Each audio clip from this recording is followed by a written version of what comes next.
Hello and welcome to this live stream about the Highland Clearance's Longhouse settlement and the history surrounding it and the digital reconstruction that has been made. This is a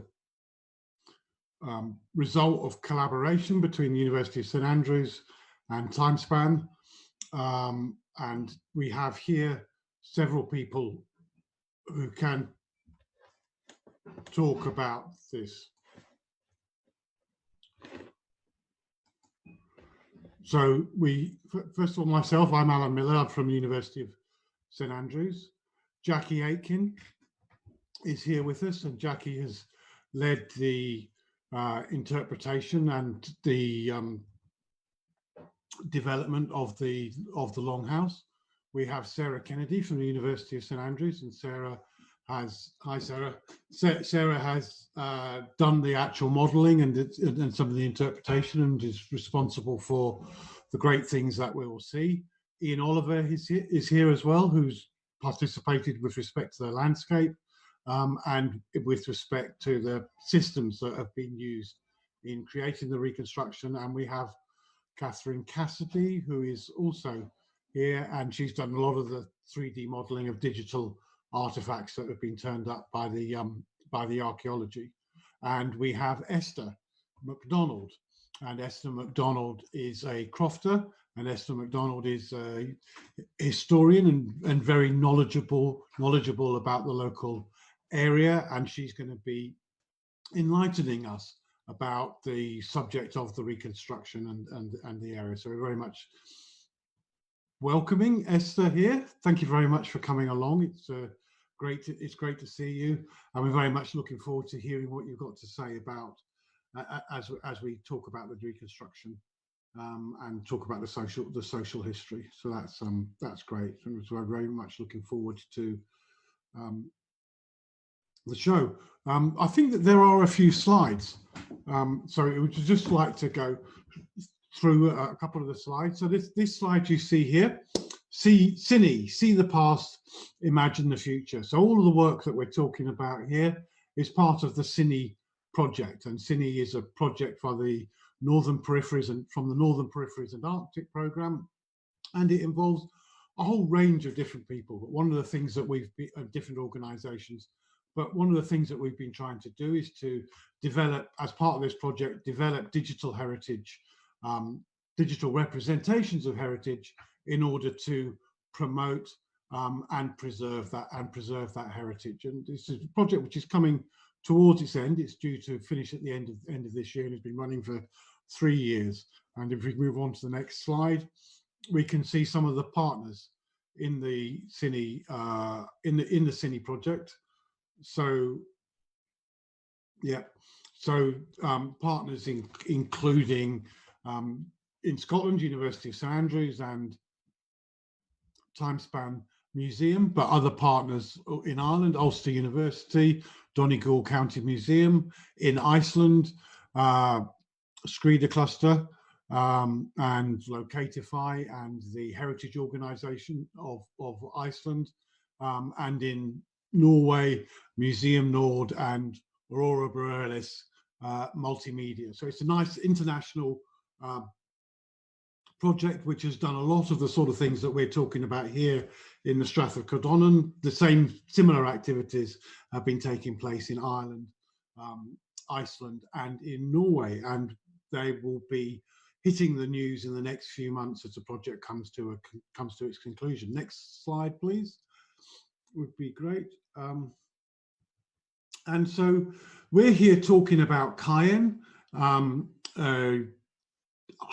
pre-Highland clearance, and this is something that St Andrews, Timespan and St Andrews University have been working on, I think, for the last, coming up to 10 years. So we started in 1913 doing digital interpretation, digital reconstruction with Timespan in quite a small project, and the project was supported by Interface. So we had an innovation voucher with Interface funded by the Scottish Funding Council for us to work together on it. And we worked with different technologies, something called OpenSim, but that collaboration between Time Span Museum and University of St Andrews is one that has gone on since then through a whole range of different projects, including ones that straddle the globe. I think it was 58 degrees north, a range of different reconstructions and different sorts of interpretations. So if we move on, and that then led to this Cine project, which is a big multinational project. So it was great to see that the collaboration that we've had together, Time Span and University of St Andrews, has given rise to such big things. And this is, I'm sorry about the picture in the top right, but this is a slide which shows some of the people from St Andrews who we've worked with. I've worked with Time Span over the years, and you see top left is the major star, Sarah Kennedy, who's been at the heart of all of the reconstructions that we've done. But yeah, John McCaffrey and Adiola Fabola both spent 3 months up working with the Time Span crew, and I've had the pleasure of being up and down over the last 10 years or so. So that's been a great experience for us.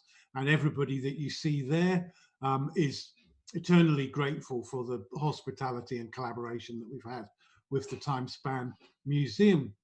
And then Time Span itself, Jackie may want to say a few words about that, but if we go on to the next slide, they have a great exhibition that is running at the moment called Real Rights.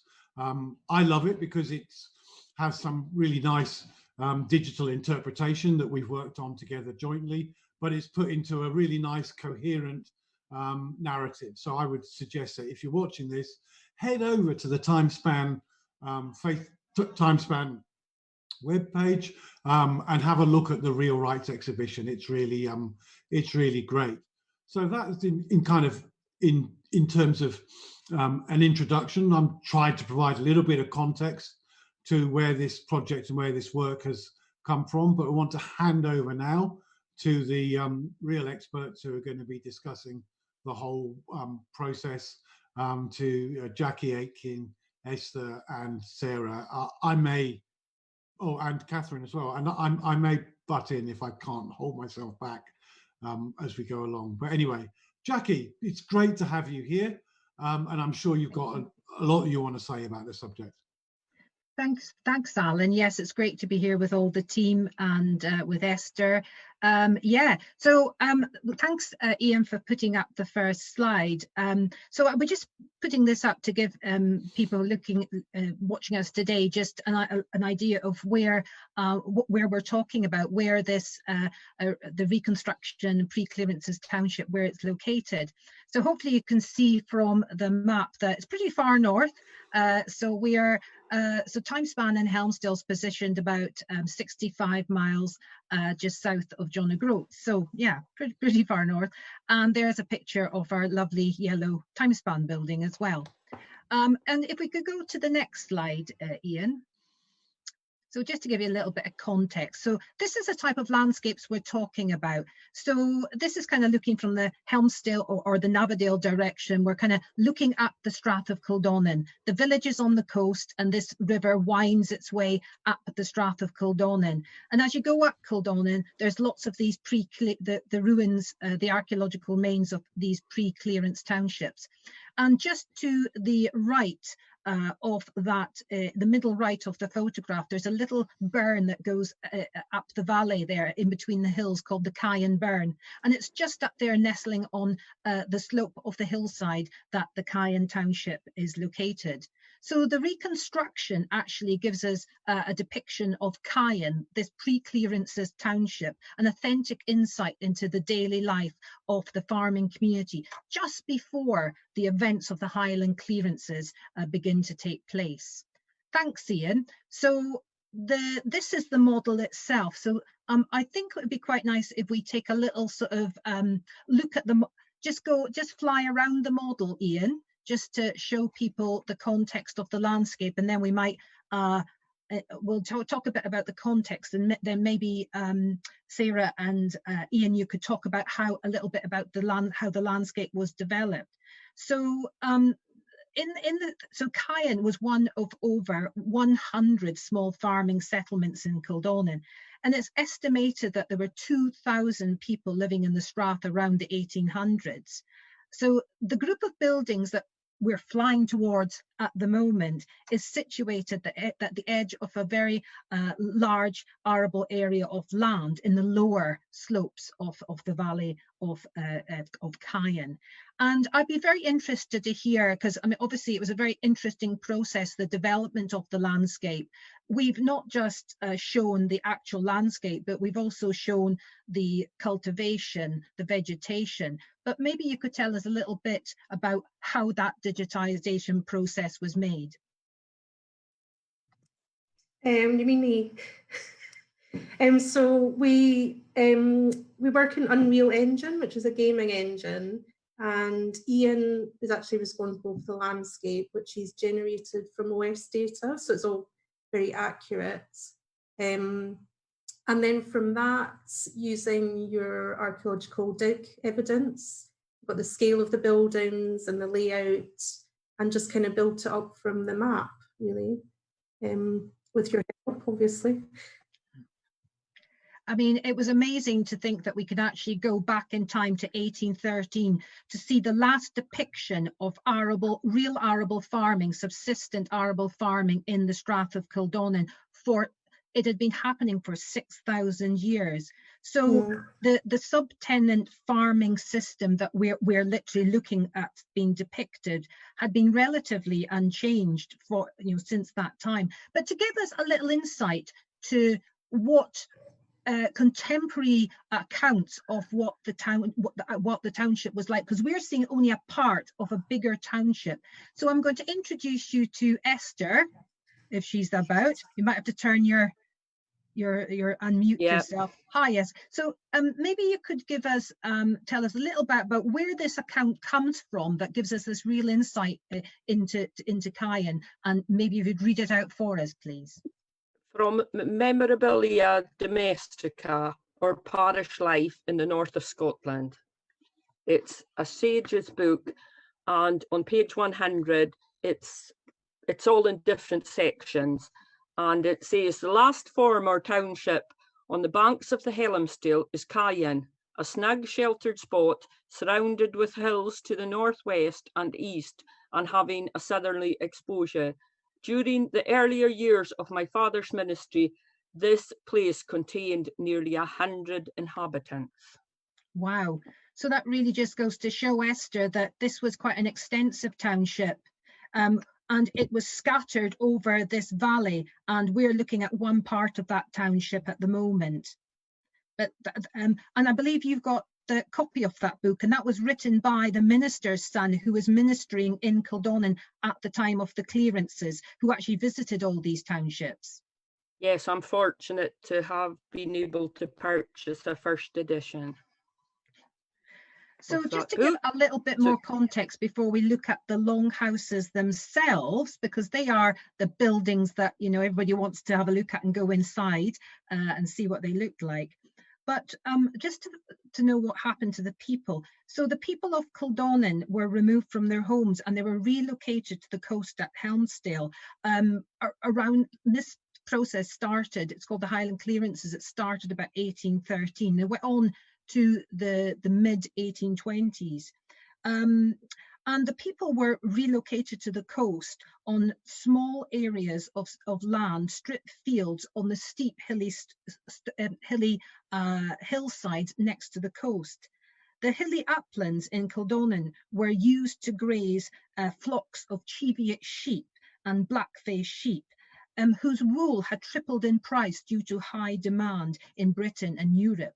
So the people and the sheep could not both be accommodated in Kildonan, and this system of this massive system of improvements in these upland, hilly, moorland areas really transformed the land use in Kildonan, removing the people to the coast and replacing them with a higher profit yielding sheep farms.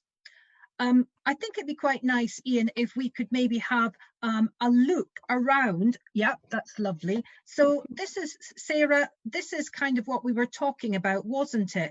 This is the archaeological evidence, because in 2013, to kind of acknowledge the bicentenary of the Highland clearances, we organised a dig excavation of one of the longhouses at Caen and also one of the outbuildings associated, a barn or a building. And these are the very buildings, Sarah, that we actually reconstructed in the model. Maybe Ian, you could just take a fly around the longhouse, while Sarah, maybe you could just tell us a little bit about how we went about that digitization process. Let's see it right. Sure, I'm not sure. Okay, I'm seeing it now. So yeah, from the evidence that you gathered from the dig, we knew the layout of the buildings, we knew the size of the buildings. You found cobbled areas, which were obviously work areas and in doorways. So we incorporated all those details into the model. As well, you can see there the stones holding down the roof. We did a look at buildings like the site at Newton Moor as well, which is some reconstructed villages in Scotland, and I got a bit of inspiration from them.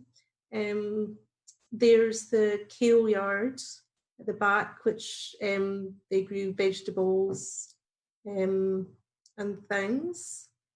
Just to the right of here is the grain drying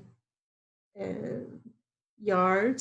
And I think we based a lot of the rooms, the houses, on evidence that you'd found, Yeah. for example, the illicit still, which I think is quite interesting.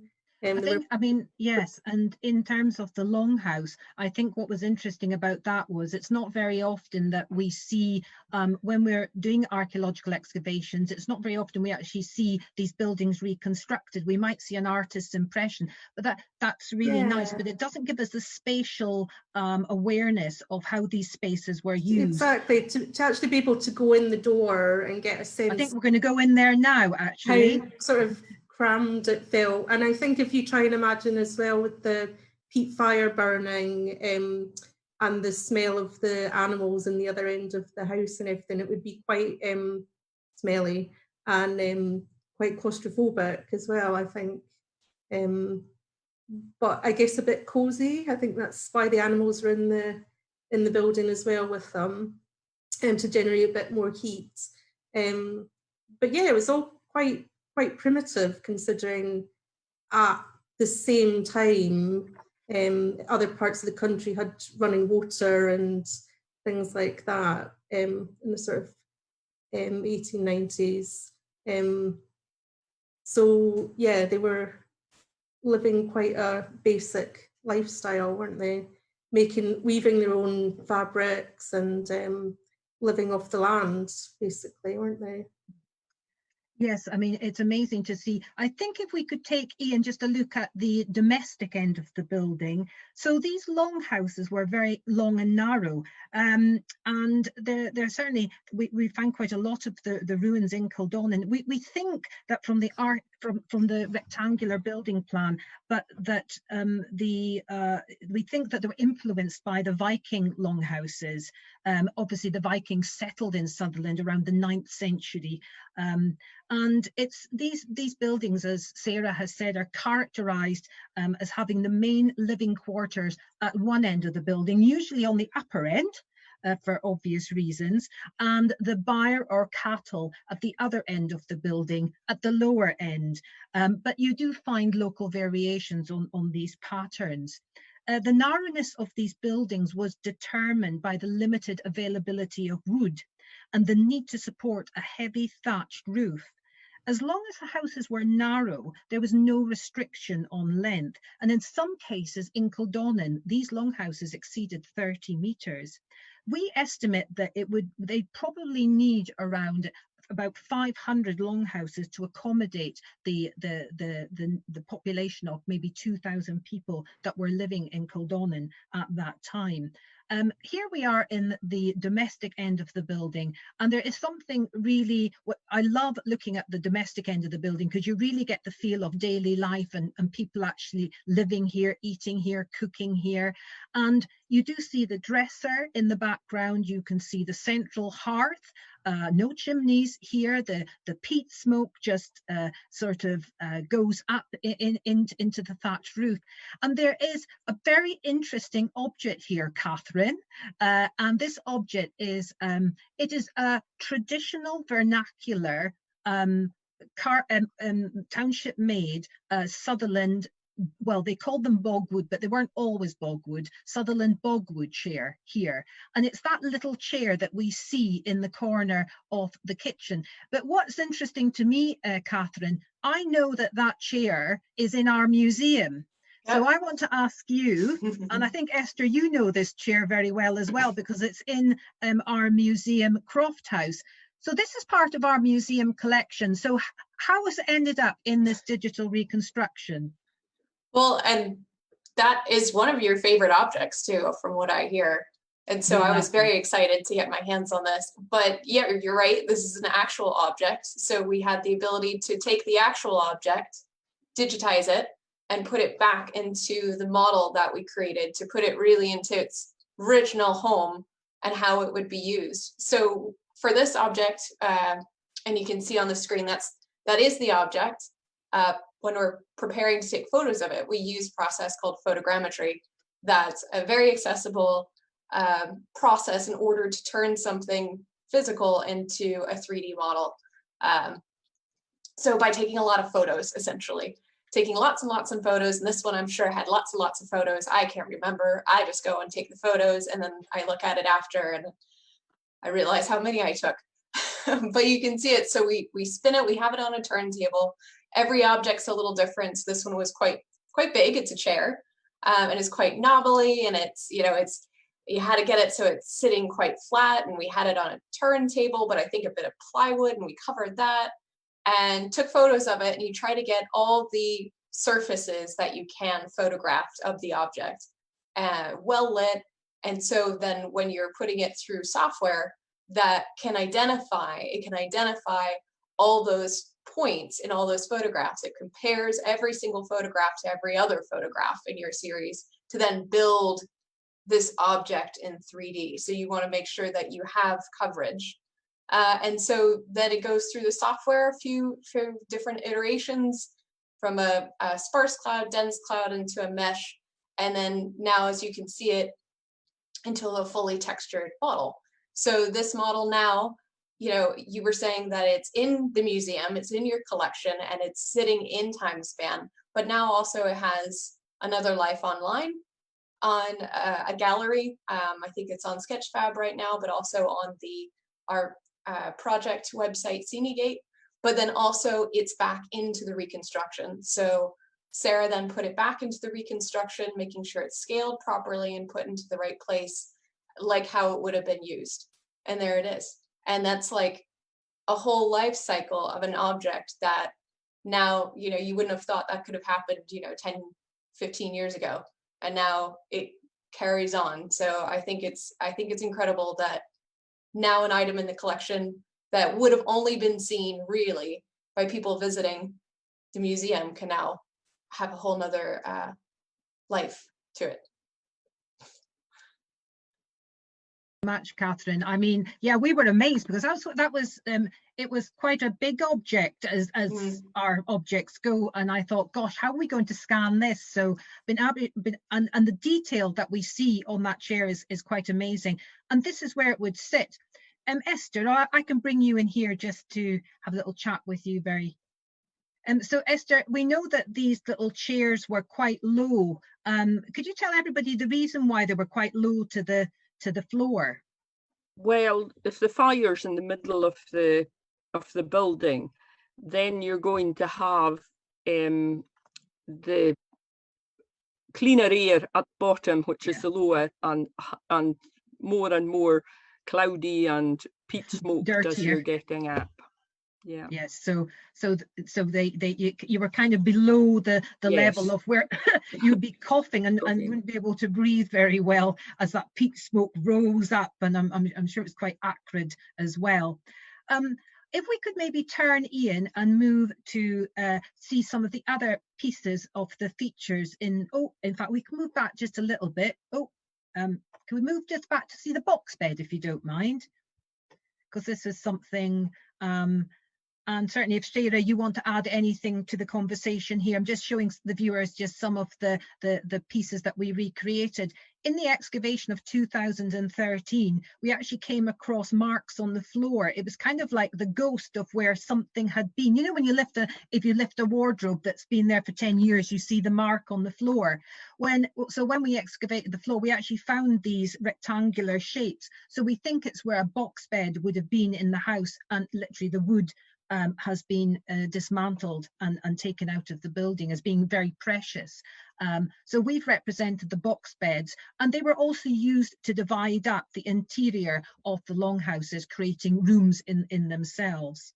And we'll maybe take to the mid longhouse, and then we'll go through to the byre end, Ian. Thank you. And I think you were also saying, Catherine, about the weaving. So we've got the weaving loom represented here as well. A lot of storage area. And we could just maybe go to the byre end, Ian. And maybe Esther, as we're going down there. So what's happening at the byre end here? In the byre end would be the animals that they were keeping in winter, in wintered. Mainly you would use the byre for keeping them over the winter, as opposed to what would be killed for food before the winter started. And of course, as you were saying earlier, the heat as well, and the heat generated by the animals. So this could have got quite messy, literally, if the they would be cleaning it out every day. Yeah, and at least once a day. I think we've got archival records that they actually knock out the bottom end of the wall as well at the end of the winter, just to give it a proper clean. And then they build the walls up again. So sometimes the byre end walls of the houses are less well built than the others, because they're knocked out quite frequently annually. So maybe Ian, we could maybe come through the longhouse, and we could just come out of the longhouse. And while you're doing that, we could maybe head over to the corn drying kiln. And while that's happening, Esther, maybe if you could tell us, because you've brought some archival information with you today about what happened to the people when they left this township. And I think that's important to share, that we're actually looking at the last days of this township here. And a lot of these people went to a place called Garty Moor. I was just wondering, Ian, if you could show. Lovely. So we know that the people that we've been looking at in that township and their longhouses, they didn't end up staying there. They went to the coast, and they went to this place called Garty Moor. How did that process take place, Esther? You've got some letters that tell us how the estate actually put the orders in place to remove the people to the coast. Well, Robert Pope was the ward setter for Garty Moor. So he leased the land from the estate, the Countess and the Marquis. Yes, and they were navigable. But then he dies, and the executors were a Joseph Gordon and a William Pope, who was Robert Pope's brother, and he actually lived in Garty Moor. And then in this letter from Patrick Seller, he is writing to William Pope in Garty Moor, basically saying that Mr. Joseph Gordon had given his consent, and then writing a letter and telling the man, the deliverer of the letter to William Pope, to wait for a reply. And this is what he's told to sign. Understanding that the opinion of council has been taken by Mr. Joseph Gordon, WS, regarding the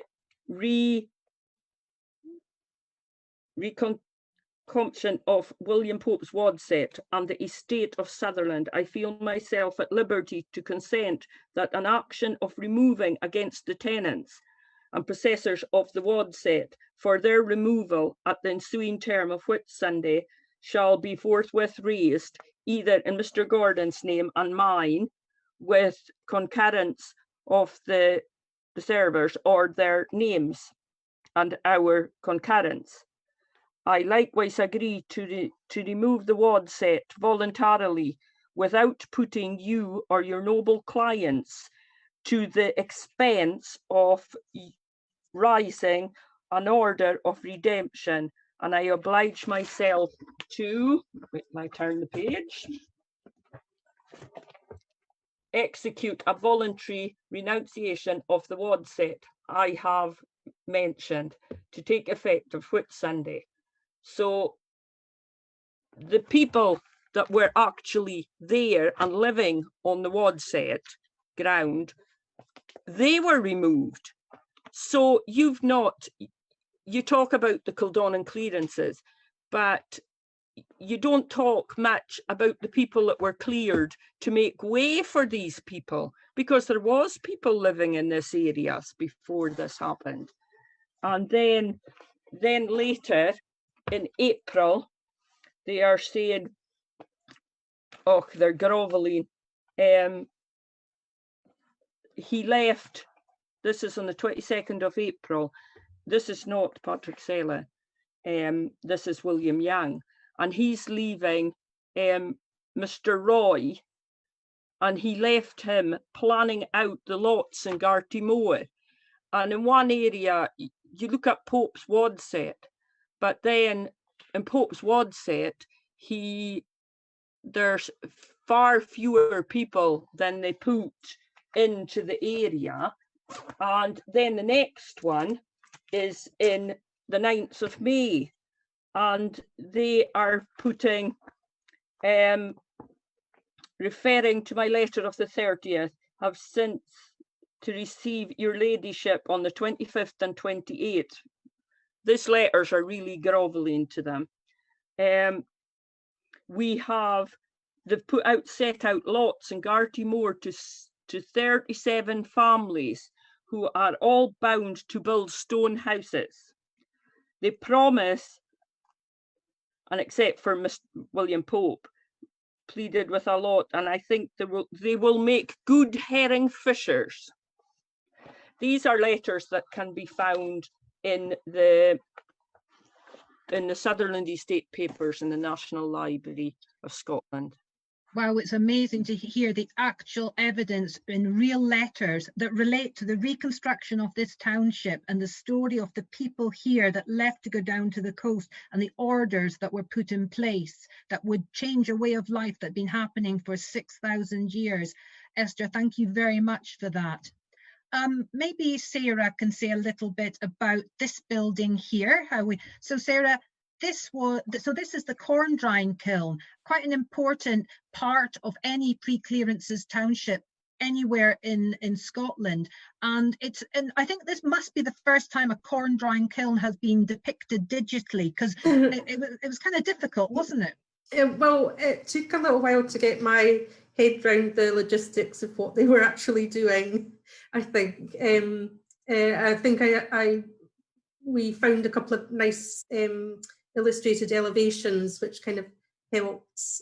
So basically there's like an underground, well, there's a fire pit, isn't there, with a sort of a chimney of sorts that you would stoke the fire underneath, and then on top you'd have some sticks and some cloth, which you would then lay the corn on top of, and the heat and the smoke would then dry it out. And that was really important, because it's such a damp atmosphere in the Highlands, especially on these hills, that any of your crops would rot. and they had to Right. dry it really quickly. But so this shows a really important. So when you harvest your crops, you've got to take it to the corn drying kilns here, and you've got to dry it really quickly. But yes, there was one reason. I mean, the main reason for drying your crops is that you've got corn for the winter, so you've Right. got it for the whole year through. But there was another reason that they were drying the crops, the barley in this corn drying kiln. Oh, there It was, was wasn't there? it was to make a little bit of a drink that Scotland's very famous for. And I think maybe Ian, you could take us to that building where the barley, the dried barley, was being used by not just here but all over Kildon in the Burns. And this is the illicit whiskey still.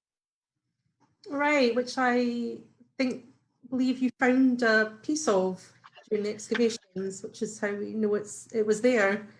That's right. I'm not sure if we've got a picture of that, do we, Ian? I can't remember, did I include that in the presentation? But you'll see it when you go in. So in 2013, again, this shows the close connection with the archaeological evidence that we uncovered. So we in the building, the outbuilding, which was right angles to the Longhouse, we found these pieces of copper with rivets in them, and they were identified as part of a commercial illicit whiskey still. And the depiction here is exactly what one of those whiskey stills would have looked like. So obviously, the whiskey, this is our depiction. I don't think the whiskey still would have been in this location. You need to have running water. So we've just taken a little bit of artistic license because we want to show you these things where they are. But the bits of the copper was hanging up. It had we only got bits of copper, so it actually had exploded. So you can imagine they're going through the distillation process and something's gone a bit wrong, and this whiskey still has exploded. Oh, I hope nobody was hurt. And this was really important. So apart from the crops and the subsistence economy, this was a way of making money for the township folk, the whiskey trade, and a lot of it was sold up into Caithness as well. Esther, maybe I could just quickly bring you in on this one, because this is something that the estate were very keen to stamp out. Illicit whiskey stills, grinding your corn in the mills in the township. They set up their own estate mills, and they also set up, which you know quite well, Esther, they set up their own distillery. Wasn't there one at Helmsdale, and also inns? Could you tell us a bit more, Esther? There was a lot of inns. Before the Highland clearances, Portgower was Mid-Garty. Garty Moor was Easter Garty. And at Portgower, they built an inn there, a coaching inn, which my sister actually lives in.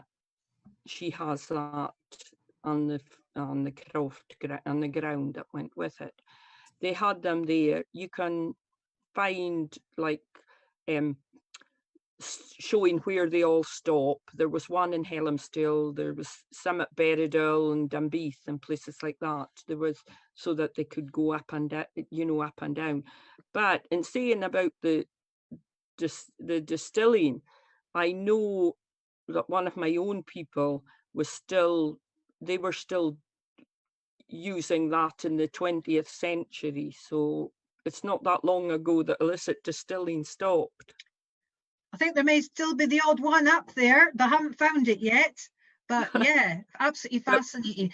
So we actually have the book that the excise book that went with the inn in Portgower, and it shows like Clynleash they're getting whiskey from, and all the other distilleries that the drink is coming from. Wow, that's amazing. Again, another example of your incredible local knowledge about this area. So I think we could probably have a look at the rig and furrow cultivation, and again give a much wider view of the landscape as well. But certainly Sarah or Ian or Catherine, we could have a little chat about, again, landscape depictions in virtual world models, and also, the importance of as well as making the buildings in detail, actually representing the landscapes around them. Do you feel that's just as important to do for the person trying to get that authentic experience? Sarah or Catherine or Alec? Sorry, I was muted. Absolutely. I mean, that's the whole reason why the settlement was where it was. I mean, it was next to the burn, so they had water. It was in a reasonably sheltered position, as Esther mentioned from that reading earlier. And they were working the land. That's how they were surviving. That's why they were there. So I think at the top of the hill, further up the hill, they would be doing the peat cutting and stuff for their fire, and then be growing crops near to the water supply, I suppose, and where it's a bit more sheltered, using the rig and furrow techniques for their crops. We had quite a lot extent of my knowledge. No, but for people to know how we worked on this, we kind of went back and forth with information. So I might come to you and say it was bare barley. And we had to think about the process of how do you digitize bare barley? What is that? First, what does it look like? So some of these things, am I right in saying in the digital process, some of these things, if they're quite commonly found, you can actually use what's already been made. But I didn't appreciate that quite a lot of cases you've got to make it from scratch. Maybe you could tell us a bit more about that.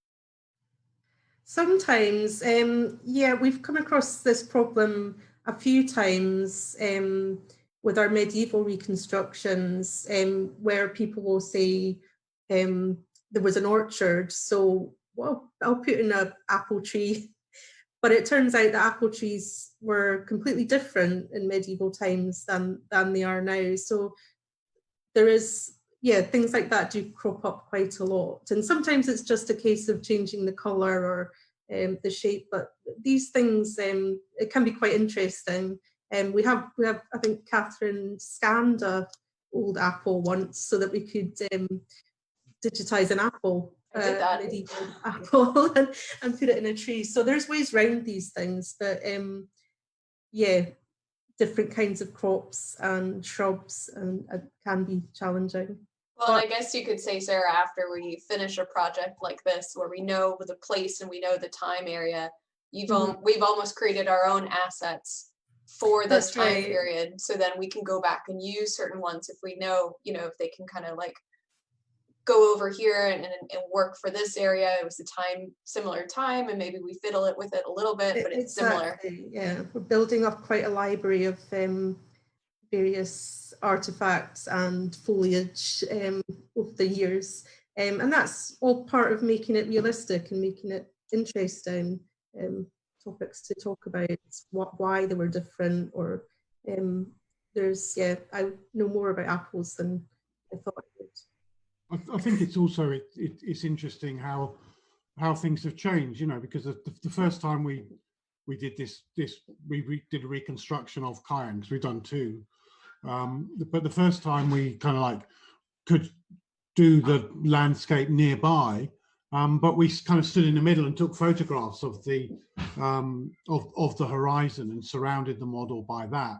But with this one, we're able to model everything within eyesight, so that the process of using survey data to create the landscape, and then we like put a map down and build on top of that. It's quite interesting, but also the scales that are achievable are fascinating.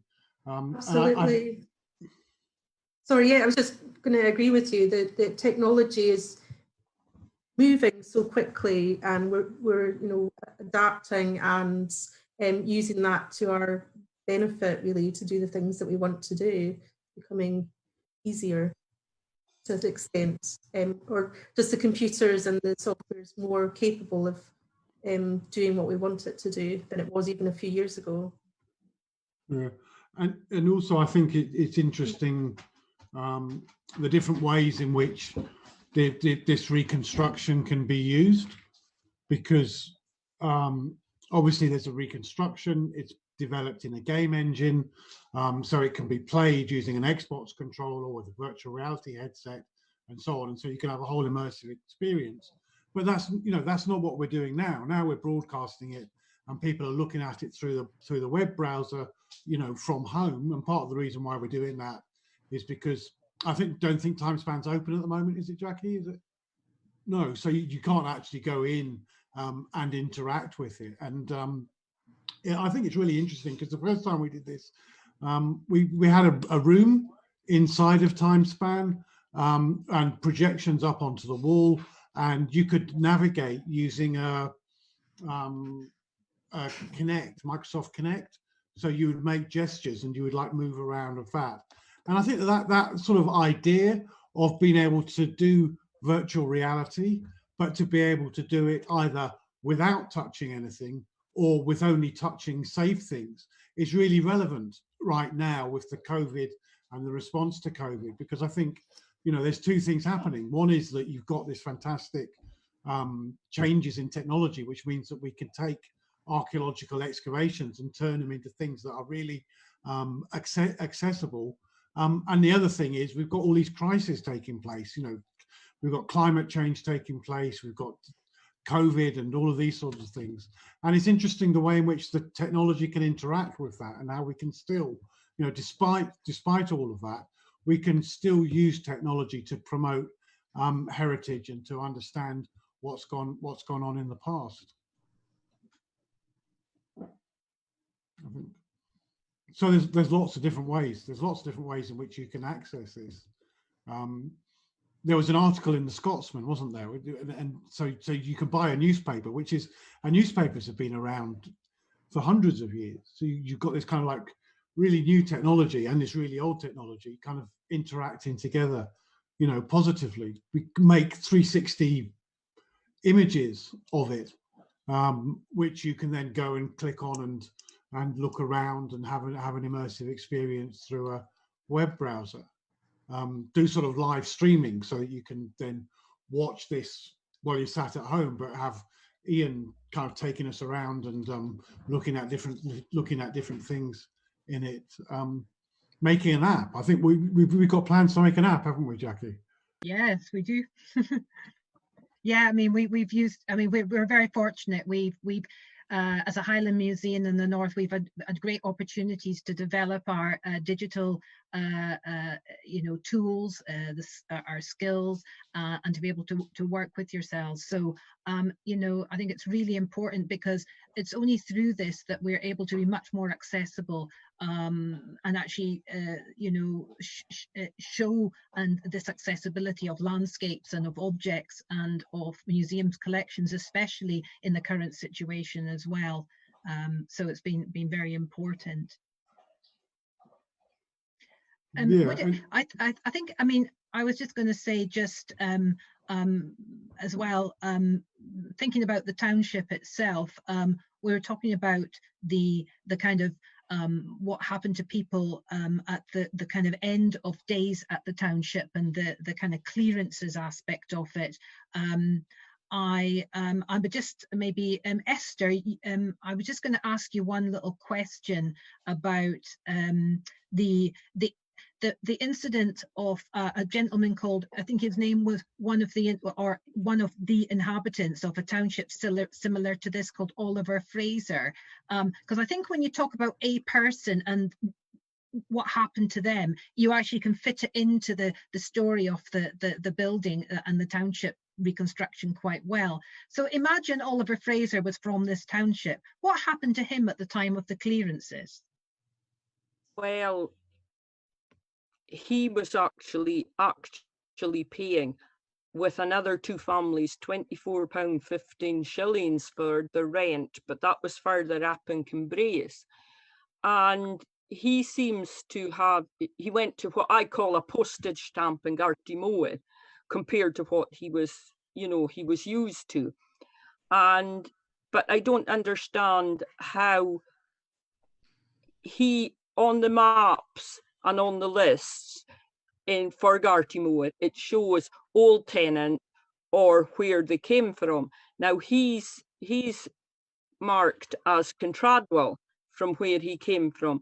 But there can only have been a holding station if he went to Contradwell and went from there to Gartymoor. He must have just been there as a temporary measure, because he had travelled round. I can locate them at Kleinmilton, I can locate them at Midgarty, and, you know, they did move about a bit, but he ended up in, as I said, a postage stamp in Gartymoor, which he only lived into the 1820s. After being there, and he was only in his 60s by that time. I'm just amazed. That's a great example, Esther. This is quite a layered, complicated subject, and it's amazing that we can have all these discussions using the model as the basis. Maybe I could just ask the virtual worlds, the Open Virtual Worlds team, is this kind of your intention, that these models are that we're able to have all these discussions, that we're able to tell histories, that we can look at issues? You know, we used to think of digital as a spectacle of, ooh, going into the past and going, wow, this is amazing. But now it seems that we've moved on a little bit from that idea.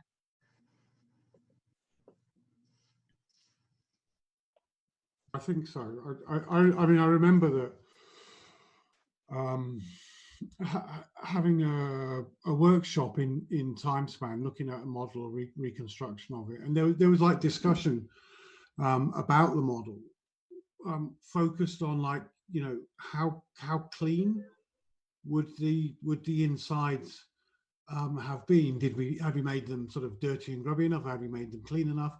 And that kind of reflected also a discussion about, you know, were they clearances or were they improvements? You know, or was there a shade of grey, you know, between the two? So it's kind of interesting how, you know, in making a digital reconstruction, you make all sorts of issues relevant and accessible, and it can then, you know, spark discussion and spark debate, or may well also lead to a rethinking and of history or of architecture, and therefore a greater, you know, understanding. I think one of the first reconstruction we did was of a Spartan basilica, you know, and by making that, it was possible to view the insides from different perspectives, and that led to a change in understanding about where the most prestigious people would likely to have stood in the in the building, and also the roofs. What sort of roof would there have been? Making a reconstruction was able to lead to sort of clarification of that. So I think it is a spectacle. It can be a spectacle, but it can be a spectacle that is relevant, you know, so and also is authentic, you know, because we can make reconstructions based upon evidence, you know, so that you Jackie, you're a, you know, an archaeologist and a museum person, and Sarah's a digital artist, and you can talk together directly with each other in order to shape the reconstruction, which we can then put in front of the public or put in front of peers to have further, you know, discussions of. So there's no need for it to go, you know, into a film, you know, a multinational film organization, or a computer game organization, where, you know, the priorities might be slightly different. The priorities might be more about spectacle and less about authenticity. The priorities might be more about how big an audience can we entertain, and less concerned about sort of, well, what is the accurate representation of this. But then I think also, I mean, there's all sorts of issues arise, like, you know, we don't know everything about the past, so how do we deal with stuff that we don't know about? Well, and You know, how do we we've represent that? when we've dealt with that a few times, where we kind of refer to it as the audit of knowledge, is that you're doing all this research, and Sarah, you can attest, and Bess, our historian on our team, that you'll do all the research, and then because you're building something physical, you actually have to know what certain things look like, or you have to, because you have to build it. So suddenly you realize that, oh, you know, whoever was writing, or the historian or the researcher, might have spoken a lot about things that they knew, but then the things they didn't know, that shows up when you're starting to build something, and then suddenly you're like, wait, we don't know what that corner would have looked like, or the roof would have looked like. Absolutely. So then I think it flips it back to then people like yourself, Jackie, you know, archaeologists, historians, that then can go, oh, okay, here's this avenue of research then that needs to be followed because of this, you know, physical reconstruction. We've realized that there isn't enough information here. That's right. Sometimes it brings up more questions than it does answers. If things don't work the way that somebody had envisaged them working, they don't physically work in virtual reality. Yeah, it poses a lot of questions, and it can be an interesting topic of discussion. Roofs are always an issue, as we know. Not so much evidence on roofs, but yeah, no, it's been wonderful working with Jackie and the team at Helmsdale on this project. It's been a learning curve, and it's been really interesting as well. Working with you guys as well. I've really enjoyed the event. I think it's really shown quite a lot of insights in all the historical, the objects, the buildings, the landscape, and some of the other wider conceptual discussions as well. So I've really appreciated it. If anybody has got any questions, I've got another event. I'm so sorry, I'm going to have to leave now. But if anybody has got questions, if they put it in the Facebook feed, then I'll come back and answer them, if they're for me. But I'm sure they're probably for you guys who know all the stuff. I'd just like to say a special thank you as well to Esther for sharing some of the real archival knowledge with us today. Without that, these models and our knowledge would be so impoverished. So thank you very much, Esther. And great event, guys. So we'll catch you again very soon. So bye, everybody. Right, that's great. Thank you very much. And can I just say, oh, bye, Jackie. Please do like our Facebook page. Write any questions that you have into the chat, and we'll try and get back to you as soon as possible. I think that's about it, really.